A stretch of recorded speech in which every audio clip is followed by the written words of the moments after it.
Hello everyone, welcome back to the channel. In this video, I'm going to walk you through an easy step-by-step guide on how to print packing slip from eBay app on iPhone.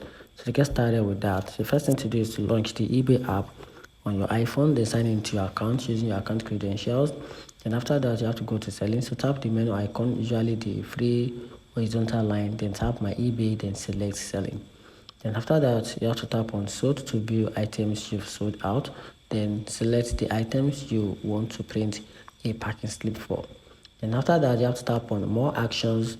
Then scroll down and tap more action, or it might say under view under details. Then select the print packing slip.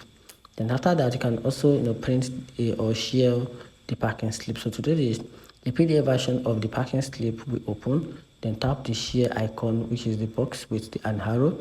Then choose print or send it to a connected printer or save it to file if you want to keep it as a PDF.